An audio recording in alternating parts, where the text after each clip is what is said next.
හරිම සුන්දර වසන්ත කාලය. ඒ දවස් 14 කෙල්ලෝ හරි සෞම්‍යයි.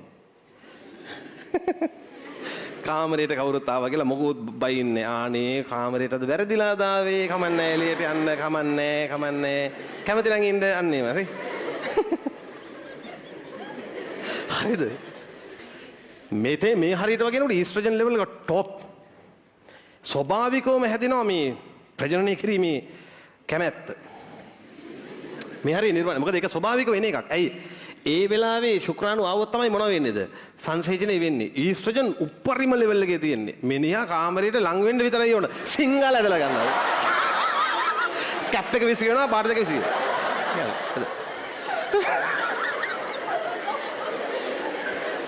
ඔයා ෆ්‍රීද? මේ හරි. දවස පැන්න ගියපන්කෝ. ඊට පස්සේ එන්නේ මොන දේහද? පීත දේහ. පීත දේහ හදන්නේ වැඩිපුර ප්‍රොජෙස්ටරෝන්. ප්‍රොජෙස්ටරෝන් හදලා හයි ප්‍රොජෙස්ටරෝන් ලෙවල් එකට එනවා. ආවහම මේ දැන් එයාගේ ගර්භාෂය අර ඊස්ට්‍රජන් නේම හොඳට තිබ්බ කාලේ අනේ අපරාධ කියන්න ඕනේ හොඳට මෙන්න මෙහෙම වර්ධනය වුණා. ඊට පස්සේ මේ ප්‍රොජෙස්ටරෝන් හොඳට වාහිනීමත් වෙනවා. සුපිරියට වාහිනීමත් වෙනවා. හරිද? මෙහෙම ඉන්නේ මෙහෙම.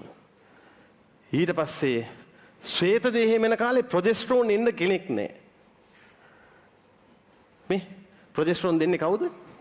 පීත දේහේනේ. ටික ටික පීත දේහේ තියෙනවද නැති වෙලා යනවා? නැති වෙලා යනවනේ. ඊට පස්සේ ගර්භාෂ්‍ය බිත්තිය බලා ගන්න කෙනෙක් නැහැ. කැඩිලා යනවා. නාය යනවා වගේ. ඒ තමයි අර පළමු දවස් 4. හරිද? 4 5 ආර්තව දවස්.